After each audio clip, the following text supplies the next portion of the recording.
Здравствуйте. Прямо сейчас предлагаем вашему вниманию брифинг оперативного штаба Якутии по борьбе с коронавирусом.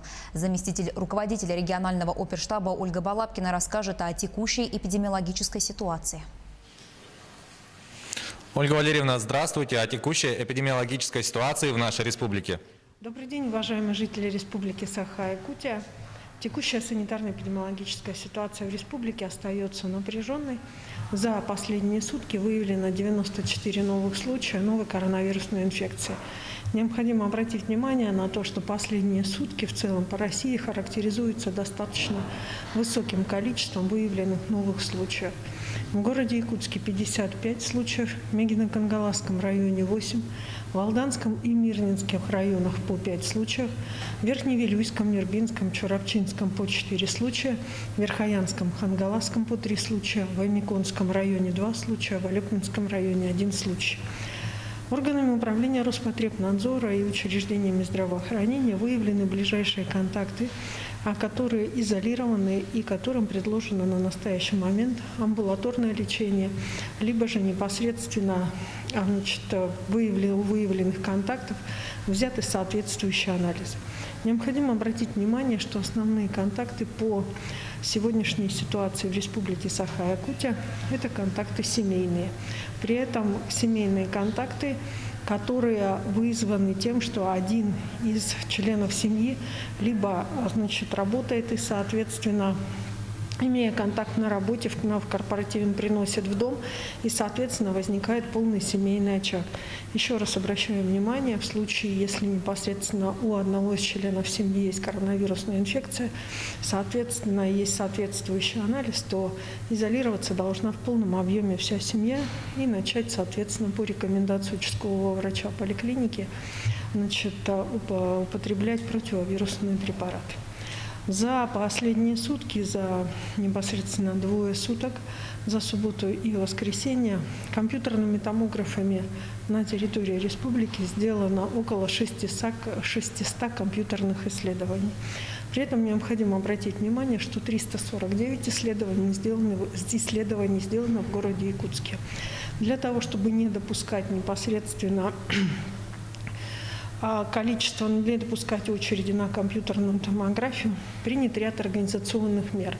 Меры прежде всего направлены на увеличение работы по 2 компьютерным томографам, увеличение работы по времени, по добавлению дополнительных врачей и проведению разъяснительной работы среди населения, на которые еще раз обращаю ваше внимание.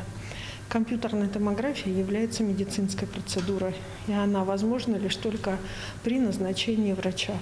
Поэтому лишь только после осмотра врача, который порекомендует и определит, что необходима компьютерная томография, и только при наличии клинических проявлений, которые характерны для вирусных заболеваний, необходима компьютерная томография.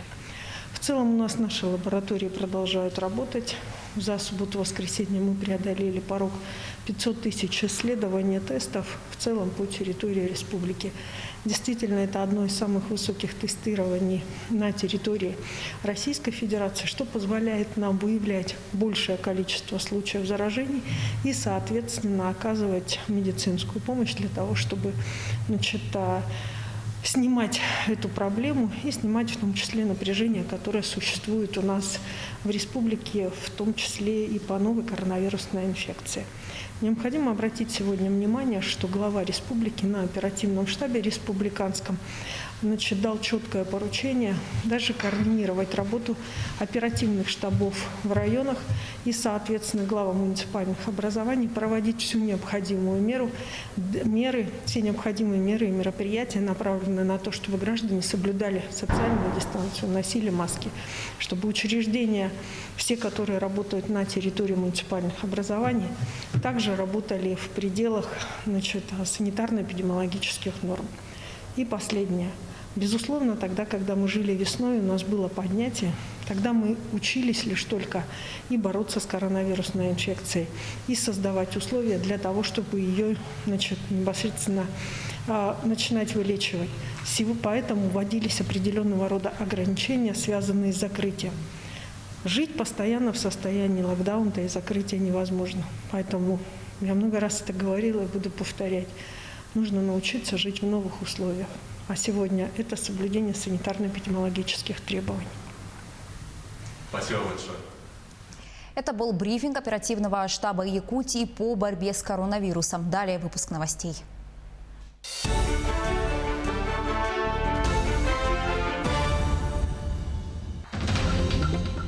Пьяный водитель в Ленске сбил человека, пострадавший скончался в больнице. Очередной курс по пчеловодству стартовал в Амкинском районе. Как проходят занятия? В Алдане открылся театральный сезон. Какая премьера ожидает зрителей?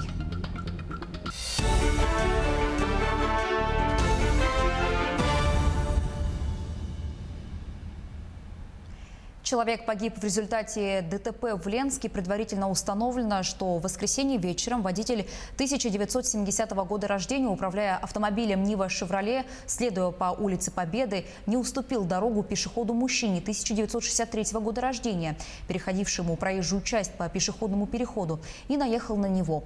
Водитель скрылся с места ДТП, но спустя некоторое время его задержали. Пешеход получил ушиб головного мозга тяжелой степени и травму живота. Бригада скорой медицинской помощи доставила мужчину в Ленскую центральную районную больницу. Но, к сожалению, медикам спасти пострадавшего не удалось. Ночью он скончался. Освидетельствование показало, что водитель был пьян. В ходе проверки также выяснилось, что водитель буквально месяц тому назад был лишен права управления сроком на 1 год 6 месяцев за управление транспортным средством в состоянии опьянения. А депутат Наслежного совета Мегино-Кангаласского района отстранен от должности. Он неоднократно нарушал ПДД. Из последнего в июне депутат сел пьяным за руль и перевернулся на машине. Тогда тяжело пострадал пассажир. Сам же водитель покинул место аварии. Ранее горе-водитель уже был привлечен к ответственности за нетрезвое вождение. Суд назначил экс-депутату наказание в виде лишения свободы на 2 года и лишением водительских прав на 2 года и 8 месяцев. А между тем, за минувшие выходные в Якутске поймали 46 пьяных водителей. Кроме того, за этот же период зарегистрировано 48 ДТП, 4 человека пострадали. Об этом сообщил представитель столичного управления ГИБДД Сергей Мартынов. За неделю инспекторы зафиксировали около 900 правонарушений на дорогах столицы. Переходим к другим темам. Сегодня в России отмечают День учителя. С праздником педагогов, ветеранов педагогического труда, работников сферы образования Якутии поздравил глава региона Сен Николаев. В поздравительном обращении он отметил, что сегодня на федеральном уровне принимаются комплексные меры по развитию сферы образования. Это прежде всего эффективная реализация национального проекта образования, программы «Земский учитель», предоставление особых льгот для педагогов Дальнего Востока и Арктики. Нововведением этого года стало дополнительное денежное стимулирование за классное руководство. Руководитель региона пожелал учителям здоровья, бодрости духа, благополучия и творческого подъема. Престижна ли сегодня профессия учителя? В последнее время отношение к педагогам изменилось. Особенно это показали последние события, связанные с пандемией коронавируса, карантином и дистанционным обучением. Сейчас учитель – ключевая фигура. Тему продолжит Екатерина Павлова. Сегодня свой профессиональный праздник Гончарова Ирина Владимировна проводит на работе. Дистанционное обучение сменилось очным. Вновь звенит звонок, и к преподавателю обращаются взоры учеников, готовых постичь тайны цифр и алгоритмов. Получив высшее образование по специальности математик, Ирина не сразу пришла в школу. Сперва попробовала себя в сфере экономики, но после поняла, что ее путь – быть учителем. Рутинная работа за компьютером – это не мое. Мне хотелось творчества, хотелось развития. Услышала, что в гимназию требовался на тот момент учитель математики, и решила попробовать себя в этой сфере. Это был 2012 год, и вот с тех пор я не представляю свою жизнь уже без детей, без работы, без классного руководства. Приток молодых специалистов в сферу образования как вливание новой крови в организм. Это обновление, которому придают важное значение. Первые шаги своего профессионального пути в школе Ирина делала под руководством наставника Самсоновой Юлии Васильевны, чей стаж преподавания на сегодняшний день свыше 20 лет. Это мой первый был опыт наставничества. Она очень талантливый педагог, поэтому мне было легко с ней работать, потому что, наверное, профессия учителя – это все-таки призвание больше, а не трудовая деятельность. Сегодня коллеги продолжают поддерживать друг друга, особенно в процессе подготовки к профессиональным конкурсам. Ирина Гончарова регулярно участвует в муниципальных республиканских конкурсах. В прошлом году стала учителем года. Это дает толчок к развитию, позволяя совершенствовать свое мастерство и не стоять на одном месте. Возраст мой остановился, я здесь творчески развиваюсь, мне интересно. Для меня все-таки учитель, это звучит гордо. Я на уроке выкладываюсь, я даю детям частичку себя, я вижу отдачу от них.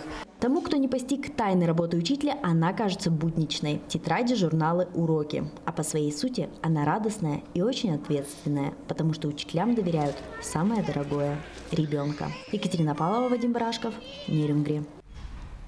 Переходим к другим темам. 33 протокола о нарушении масочного режима за неделю составила административная комиссия Якутска. Всего с начала ограничений по коронавирусу зафиксировано более 200 нарушений. Всего за неделю составлено 67 протоколов о различных нарушениях. Лидирует нарушение правил уборки территорий. Все предприятия Якутскэнерго в штатном режиме продолжают обслуживать потребителей. На всех объектах соблюдаются меры противодействия распространению коронавирусной инфекции. Сотрудники, которые контактируют с большим количеством людей, это кассиры, контролеры, водители, медперсонал и секретари, на особом контроле. Для снижения риска заражения сводятся к минимуму контакты энергетиков смежных рабочих смен. Карантинные меры, введенные в республике весной, помогли энергокомпании расширить перечень дистанционных онлайн-сервисов, а многим клиентам успешно освоить их.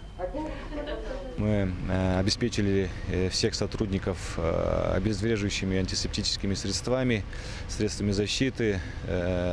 При входе у нас обеспечено дистанцирование, замер температуры каждого из сотрудников. Исключен доступ посторонних на территорию объекта. Кроме этого, для недопущения распространения коронавирусной инфекции у нас на предприятии мы мониторим каждого сотрудника на предмет контактных лиц даже вплоть до 3-го круга. В случае выявления таких сотрудников отправляем на самоизоляцию. Умный транспорт, управляемый по нажатию кнопки, работающий от аккумулятора. Коляска «Ступеноход» – спасение для семьи Шаховых из Ленска. У главы семейства Альгиса первая группа инвалидности. Мужчина перенес 4 инсульта. Он не может передвигаться, а постоянно находиться дома в лежачем состоянии чревато последствиями и для физического, и для психологического здоровья. Дом, в котором живет семья Шаховых, не оборудован пандусом.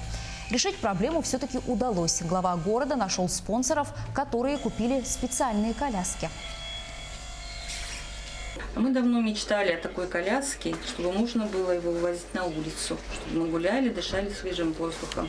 Это была наша мечта. И вот наконец-то она сбылась. Спасибо огромное людям, которые это все для нас сделали. Кто вам подарил коляску? «Газпром». Весной на прием ко мне пришла женщина Шахова, Рима Николаевна, да, и вот, скажем, она озвучила одну из больших проблем, это вот именно по людям и инвалидам, которые не могут просто нормально спуститься со 2-го, с 3-го этажа, да, на улицу выйти. Администрация муниципального образования город Ленска вышла на «Газпром Трансгаз» Томск. Я вот должен выразить им отдельную благодарность от себя лично и, думаю, от всех жителей города Ленска в том, что они, скажем, прониклись этой проблемой, выделили денежные средства 1 миллион рублей. Очередной курс по пчеловодству стартовал в Амкинском районе. Обучение проходит на базе районного центра подготовки рабочих кадров Якутского сельскохозяйственного техникума. Среди курсантов индивидуальные предприниматели, главы крестьянских хозяйств. Интерес к этому делу проявляют и школьники. По окончании курсов они получат специальность пчеловод 3-го разряда. Обучение проводит биолог-эколог, пчеловод Марат Залялов. Он вместе с курсантами выезжает на местные пасеки. Всего в Амкинском районе разводят пчел 14 человек в 7 наслегах. Пчеловоды уже готовятся к приобретению дополнительных пчелосемей к следующему сезону. И в течение 2 месяцев я буду в очно-дистанционной форме эти занятия проводить. И в конце занятий им выдадут свидетельство о прохождении курса государственного образца. Здесь местные пчеловоды где-то занимаются в основном кто-то 1-й год, кто-то 2-3 года занимается. И в основном, конечно, все начинающие только делают делают свои первые опыты с пчелами. И несмотря на это, они уже в этом году и в прошлом году уже получили свои первые результаты в виде меда. И, в принципе, все довольны и с большой надеждой смотрят в свое будущее.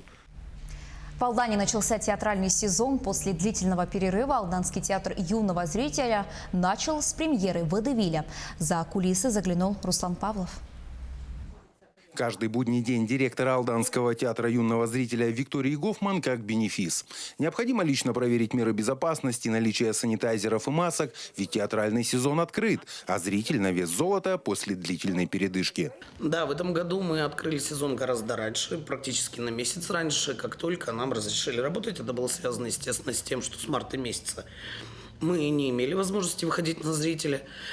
И поэтому, как только получили разрешение, мы сразу начали показывать спектакли.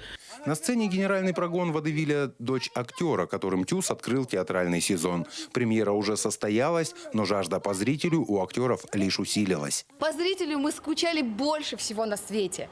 И так радостно видеть в зале веселые лица.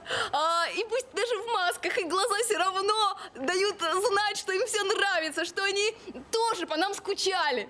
Новый сезон обещает быть плодотворным, хотя театралы с тревогой просматривают новостные ленты о второй волне пандемии. Ограничений никому не хочется, да и творчество неудержимо рвется наружу. Очень переживаем, потому что устали сидеть. Много творческих интересных планов. Конечно, это хорошо, что они рождаются, но плохо, что их нельзя воплотить. Массово удовлетворить запросы уставшего от культурной изоляции зрителя сразу не получится. Безопасная рассадка, меры предосторожности – за этим строго следят в театре. Но такие ограничения алданцы готовы терпеть, лишь бы иметь возможность наслаждаться игрой местных талантов. Руслан Павлов, Алдан. К этой минуте у меня пока вся информация. Оставайтесь с нами.